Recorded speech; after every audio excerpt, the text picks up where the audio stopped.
4. Napoleon യുദ്ധങ്ങൾ. Napoleon യുദ്ധങ്ങൾ European ചരിത്രത്തെ ആഴത്തിൽ സ്വാധീനിച്ച പ്രധാന യുദ്ധപരമ്പരകളിലൊന്നാണ്.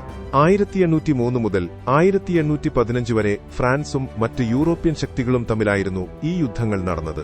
ഫ്രഞ്ച് വിപ്ലവത്തിനു ശേഷം അധികാരത്തിലെത്തിയ നെപ്പോളിയൻ ബോണപ്പാർട്ട് തന്റെ സൈനിക കഴിവുകളും രാഷ്ട്രീയ തന്ത്രങ്ങളും ഉപയോഗിച്ച് യൂറോപ്പിന്റെ വലിയ ഭാഗങ്ങൾ കീഴടക്കാൻ ശ്രമിച്ചു.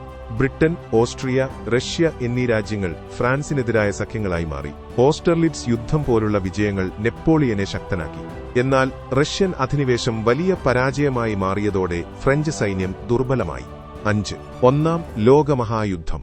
1914 മുതൽ 1918 വരെ നീണ്ടുനിന്ന ഒരു ആഗോള യുദ്ധമായിരുന്നു ഇത്. യൂറോപ്പിലെ പ്രധാന ശക്തിരാഷ്ട്രങ്ങൾ തമ്മിലുള്ള രാഷ്ട്രീയ വൈരാഗ്യങ്ങൾ, സൈനിക സഖ്യങ്ങൾ, സാമ്രാജ്യത്വ മോഹങ്ങൾ എന്നിവയാണ് ഈ യുദ്ധത്തിന് കാരണമായത്. ഓസ്ട്രിയൻ രാജകുമാരനായ ഫ്രാൻസ് ഫെർഡിനാൻഡിന്റെ വധമാണ് യുദ്ധത്തിന് പെട്ടെന്നുള്ള കാരണമായത്.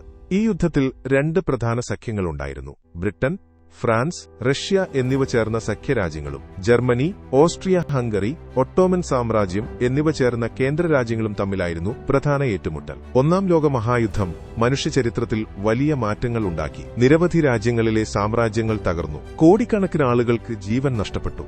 യുദ്ധത്തിനു ശേഷം രൂപപ്പെട്ട വേഴ്സായ് ഉടമ്പടി പിന്നീട് രണ്ടാം ലോകമഹായുദ്ധത്തിനു കൂടി വഴിവെച്ചു.